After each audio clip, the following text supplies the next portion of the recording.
Hey, Joe, how you doing today? Hello. Yeah, it's good. You know, me and Brian. You reading what your researcher told you to say today? I had to put some clothes on because me and Brian been streaking the last couple. Yeah, we've been streaking. I had to put some clothes on, Joy. Oh, yeah. I'm glad you didn't streak. The last 2 weeks, me and Brian streaking. Yeah. How are you, Joy? I'm good. How are you? Good. How are you, Shannon? How you doing today? I'm about to find out. Yeah. You ain't gonna be doing good after this one? All right, so are you wearing the shoes or no? No, I ain't wearing. I'm time out for him. I ain't putting them shoes on until he do right. Well, that seems ball. like a not worthy investment. Well, he got to do right. I can't be getting him no more. I can't give him no more credit, Skip, until he do right by these boys. Let's talk. Start with the Ball family. America's most controversial family was in the news again yesterday when LaVar announced he was pulling his son LiAngelo out of UCLA. LiAngelo was one of 3 Bruin basketball players indefinitely suspended after shoplifting in China. LaVar went on the Today Show and explained why the decision was made. Let's take a listen. China already said, okay, he made a bad mistake. We're going to drop the charges. That's the punishment they gave him. But in China for stealing, but that's the punishment they gave him. Now we over here. Look, we got to serve some more punishment? He apologized. What is the loan process for? We only went to UCLA, one and done, to play basketball. I'm going to get Jello in shape. I'm going to work him out. We're going to do some other things, and he's going to be headed to the NBA. Grand plan stays the same. All these boys are going to get on the Lakers. Watch how I do this. And people are going to look up and they say, wow, how'd they all get on the Lakers? Shin, has LaVar finally gone too far? Skip. How do we know how possible far one can go if he doesn't go too far? I think LaVar's there. Deep. I think he's there, Skip. So let me get this right. Your son goes to a foreign country. He takes something that doesn't belong to him. The Chinese authority, they detain him. UCLA, they play their game. The team gets to leave. The dignitaries that came along with the group, the UCLA contingent, they leave. The 3 young men that were detained, they have to stay. The Chinese government says, okay, guys, you made a mistake. Okay, you can leave.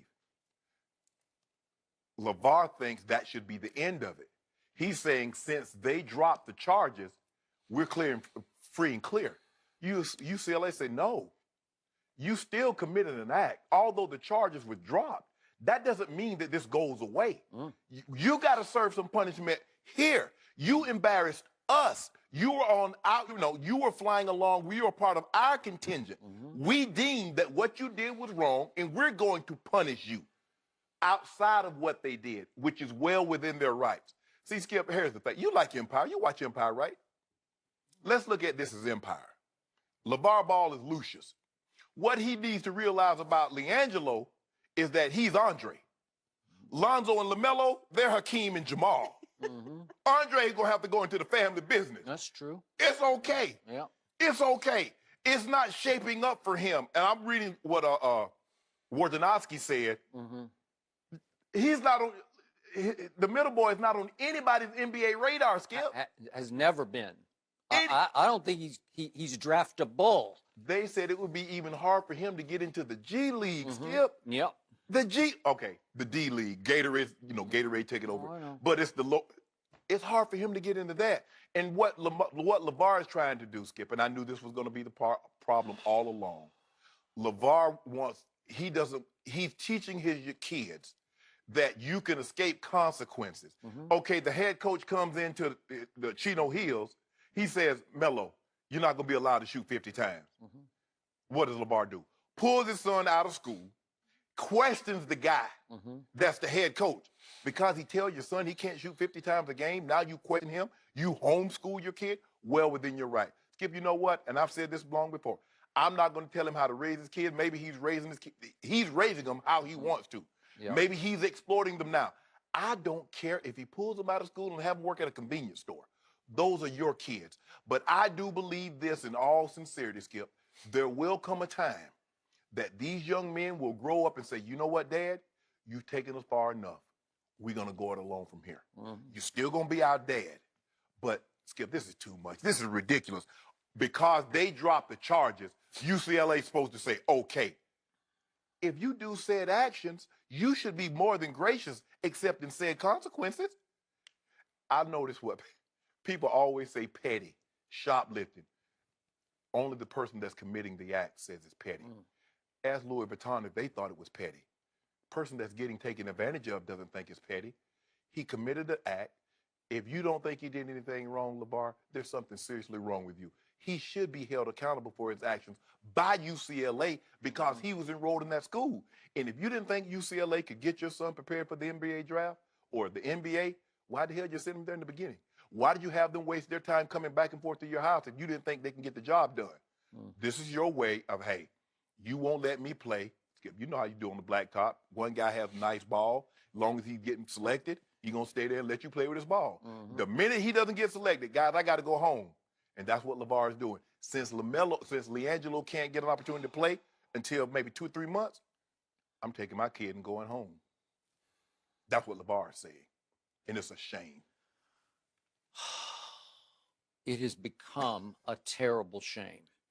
And for the record, my partner sitting across from me and I, going back 6 months ago, we have defended LaVar Ball on this show. And we have had him on this show, what, a couple At times? least 3 times. Seems like 7 times. But yeah, I can't help liking him when I'm around him.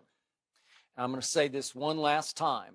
Another deep down reason that I haven't condemned LaVar Ball is because when my father was around, which was not much, he was an abusive and very negative influence on me and my younger brother and younger sister and made our lives very difficult. So it's hard for me to condemn a father for overloving his sons.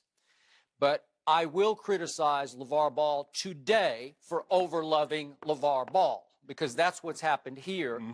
LaVar Ball has gone over the edge into Big Baller Brand, which is actually LaVar Baller Brand. correct. Because he has become the ultimate 15 minutes of fame Hollywood celebrity. He cannot go to any Hollywood hotspot without coming out with TMZ standing waiting for the next big bombastic, dramatic bombshell of a statement from LaVar Ball. And we get them almost on a nightly basis. And LaVar has created an image that is so huge of bombastic LaVar, shattering the mold, that he is desperately on a nightly basis trying to continue to live up to that image with, can you top that statement? Can you go farther? Can you go farther and farther and farther? And what he's about to do, he's about to shatter the futures of all 3 of his sons because he's going to make it very difficult for all 3 to succeed. And his attitude has been from the start, as you so correctly point out, if I don't like what you're doing to my son, I will take my ball, so to speak, and go home. Yes. And guess what's about to happen? He's on the road to taking his 3 balls and going home, and they're just going to, at some point, have to stay home. I think that they better like Chino Hills because all 3 of them are on a path right now where they're going to wind up back in Chino Hills sooner than later. Well, if they don't get out this car, because LaVar is driving. He's driving and so his car. A lot of times, Skip, you know, if you, the driver of the car, and you're just say you're riding, and somebody gets out and does something, you're culpable. At some point in time, LiAngelo, and LaMelo is going to say, Dad, we're going to let you drive alone. Because, Skip, come on now, this is too much. This is like the Hollywood kid stars who they finally grow up just enough where they say, I got to go to court and get out from under my parents, you know, my father or my mother, whoever, stage father, I got to stage divorce mother. my parents. Yeah, that's basically what they do. And maybe it's going to come to this because to reiterate what you just said, LaVar didn't like the new coach at Chino, and he takes LaMelo out of school before his junior year. So he's costing LaMelo his junior and senior years of high school. Right. These are precious times. You know, we went through that, Yes, right? yes. There's social experiences. I don't know if kids go to proms. I guess they still go to proms, Yeah. right? Yeah. So you cost him his junior and senior prom. You cost him his social life. And the youngest kid looks like he's got a lot of offensive ability, but raw? Is it Absolutely. going to get refined at all? Yeah. His competition is going to be what? I don't know what he's going to do. Practice against his dad in the backyard. I guess so. And his dad was a trainer by trade, and so I guess he's just going to train him by day. Every day he'll be training LaMelo and LiAngelo, right? Okay. So then remember what happened in Las Vegas? LaVar is coaching LaMelo's AAU team, and it is a circus team, man. It's the spectacle. It's the greatest show on earth. And he doesn't like the referee's calls, so he just says, you know what? We're out. Here. We're gone. Now, what kind of message would that send to a kid? If you don't like the refereeing, just leave. Yeah. Just quit. Yeah. Go home, right? Yeah. Okay. You're not going to let me shoot 50 times? I'm going to homeschool my kid. Yeah. So now, I'm pretty sure President Trump did help get those kids out in some way, shape, or form. Right. I think he did. But they were in danger of some serious trouble in China, right? It was, 6 months to a year of incarceration. It might have been worse. Might have been worse than that. I think it's like up to five to 10 years. Okay. And the point is, they were pretty lucky to get out as they did. And then there's an outcry with the UCLA alumni. They're upset with this because it's a black eye for the program. Right. And it just doesn't look right, doesn't feel right. And there's an outcry. That's it for them. They should be sent home from school. Right. You know, we don't want them around anymore. And I said, well, at least punish them through the rest of this calendar year. Right. Let them come back on January 1st. You would have missed only two conference games. Mm-hmm. Then you go on from there and you pick back up and you have paid your penance. Right.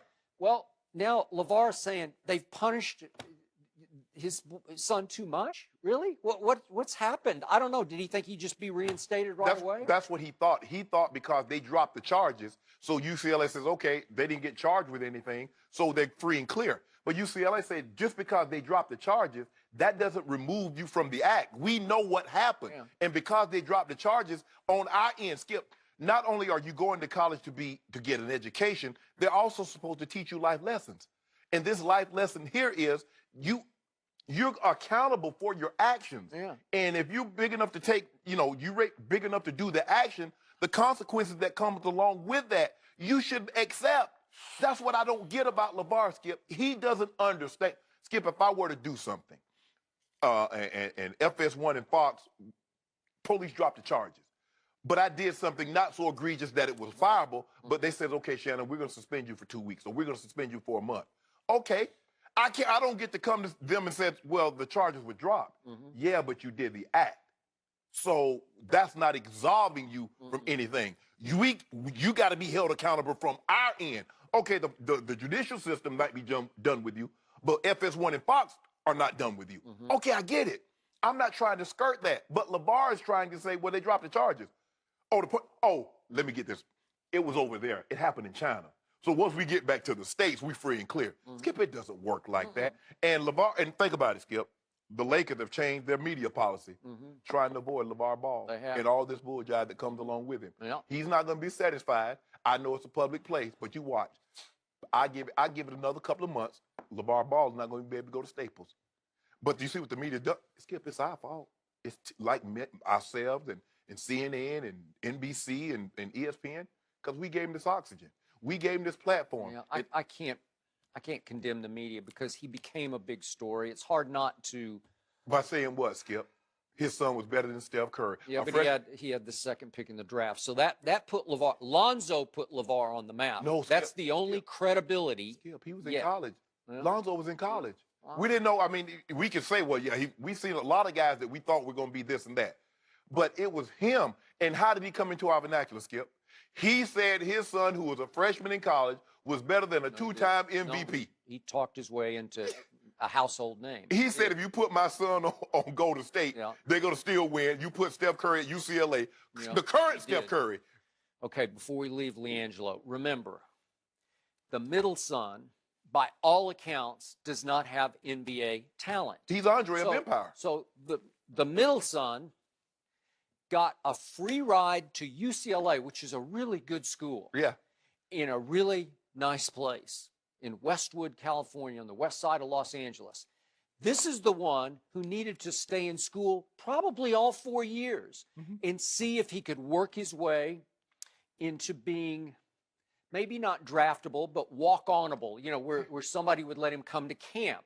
because he would have a pretty good college career as a junior and senior at UCLA, because he's got the best body of the three, the sort of NBA body, and maybe by junior and senior year he would have a man among boys kind of body. Well, maybe he won't need to try for football. Okay, since he got that. Since he has that body. Well, his dad did. Skip, here's the thing: if you look at them as a train, Yeah. LiAngelo is getting pulled by Lonzo. He's getting pushed by LaMelo. So he has the easiest work because he got a brother that was a 5-star recruit, and he got another brother on the back end that's a 4 or 5-star recruit. Yep. He's in the middle that's a 2 or 3-star. Yep. So he's getting pulled and pushed by the two bookends. Well, this is the kid I really feel for, because he could be on the outside looking in with no college degree. Yeah. And what? And yesterday it was announced, I guess by LaVar, that he, the middle son, will also have a signature shoe out called the Jello 3. What? He's done what to have a signature shoe? You're putting that on that kid after you pulled him out of UCLA and he has proven exactly nothing? I don't get it. I don't get what, and I get it. And I try to be cautious, Skip. And see, I think the thing you like LaVar, because you said he loves his kid and what you didn't get for your father. Well, maybe your father wasn't the father that a father's supposed to be, but let's not give LaVar too much credit for doing what a dad should do. And that's love his kids. That's providing for his kids and try to provide guidance. I think he did up through last year at UCLA when he was out of sight and out of mind, seen but not heard. Again, Steve Alford said, I never had any problems with LaVar. He was not around. He didn't speak out. He attended the games, but he wasn't a presence. That's true. That is exactly right. That was before the media. And now, all of a sudden, seemingly everywhere LaVar goes, somebody in the media knows that he's going to be there, and they get him either going in or coming out of the restaurant. Yeah. Or whatever he's TMZ. going. So let's look at the number one son. Lonzo Ball is the polar opposite of his father. True. Which makes me wonder, is he more of mom's son? Does he have more of his mom in him? Personality? Because he is unselfish to a fault. He is humble to a fault. And occasionally he is timid to a fault. Correct. He is everything his father is not. Right. And he is definitely coachable. And I'm not sure LaVar was ever coachable, because LaVar did what LaVar wanted to do. You know what it strikes me as, Skip? And I have a son, and have 2 daughters, but I've always tried to be mindful not to live my life through the eyes or through the path of my kids. I think that's what LaVar is trying to do, because he didn't become the professional athlete that he thought. He wants to live his life now through that of his kids. LaVar, let them go. You've done a great job. They're not going to forget you. But I believe you're doing them a disservice when you try to let them skirt their responsibilities. The coach says, I don't want your son shooting the ball 50 times a game. Instead of you saying, okay, he needs to understand that he needs to share the basketball. You pull him out and homeschool him. Okay, your son goes 5,000 miles away and takes something that doesn't belong to him. Although the Chinese authority dropped the charges, you think he should escape punishment from UCLA. In what life, in what form is that acceptable, LaVar? You're teaching your kid that referee makes a bad call against you, walk off the court. He won't let you shoot as many times you want. Hey, drop out. Hey, come home with your dad. They're going to punish you 2 to 3 months. That's the whole season. Well, you should have thought about that before you started putting your fingers on people's stuff. So here comes, again, number one son is the second pick in the draft to the Los Angeles Lakers, run by Magic Johnson. And dad paints the biggest target on son's back that has ever been painted on a 19-year-old in any sport in the history of this country, by calling out point guard after point guard in those first few games. My son's coming for you. What? No, they're coming for your son. No, actually, they're coming for you through your son. Through your son. That's well said. I agree. Touche. And early on, LaVar Ball has criticized Luke Walton for the way he has coached Lonzo Ball. And then the other night, he had the audacity, LaVar Ball, to criticize Julius Randle, a teammate of Lonzo's, for not passing the ball up ahead to Lonzo in the waning moments of the game in regulation against Golden State when they had the Warriors on the ropes. But he criticized poor Julius Randle for not giving up the ball and passing it ahead to Lonzo because he said, it's game over, case closed, if you just pass the ball up ahead to my son. And his son has had some nice games, and he has had some 0 games. And it's just, why would you continue to paint that target bigger and bigger, even internally? Now you're hurting him with his teammates and his coach. You're making this impossible for your son to succeed in the NBA when he has a chance. And again, I'm going to say, again, you're not a fan of the kid, but I continue to be, and I think he could have a great future because he's already had, in his first 20 games, he had 2 triple-doubles and 5 double-doubles, and he had that 29, 11, and 9 game at Phoenix. And he had consecutive rebound games of 16 and 13 rebounds. So I've seen flashes of what I think is greatness. I've also seen flashes of going into his shell. And I'm going to blame, in large part, the dad. Because every time the dad speaks out, it seems like Lonzo just closes up. Like, I don't think I deserve to be out here tonight. I'm shamed by this. And he criticized Julius Randle. Skip, you remember Saturday night, they lose 115 to 100 to the Nuggets. The Nuggets guy is dribbling out the clock. He did. He goes and dribbles the ball around Lonzo. Yeah. Who's the first guy that comes to his defense? Julius Randle. Because you know why? They see Lonzo as weak. And in pro team sports, Skip, you know it's predatory behavior. What we find, when we find a weak link, what do, Skip? And so they view him as weak. I don't think nobody would have ever done, anyone would have ever done that to any other player in the league. I'm running out the clock. I make it my business. Now I can just go up the sideline, Skip. I go find you in the middle of the circle, and I dribble the ball around you. Why? Because you weak and you ain't gonna do anything about it. I think that's the LaVar hate. Yes! Yeah. Skip, they get through him, through Lonzo. Yeah. Well, sad. I think the reason that there wasn't a problem with UCLA when Lonzo was there was strategic, because Lonzo's the one with the goods.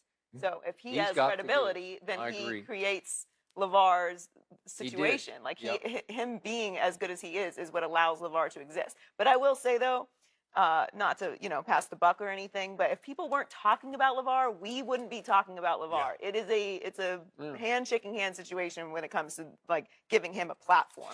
We're a demand situation. Yeah. You can't just I mean, not every talk about time him. LaVar opens his mouth, he's a top trend Because on he's Twitter. discussable and he transcends sports now. Well, I think so someone that doesn't even follow basketball knows who LaVar Ball is and has an opinion about I think he's the top 2017 verified account of retweets.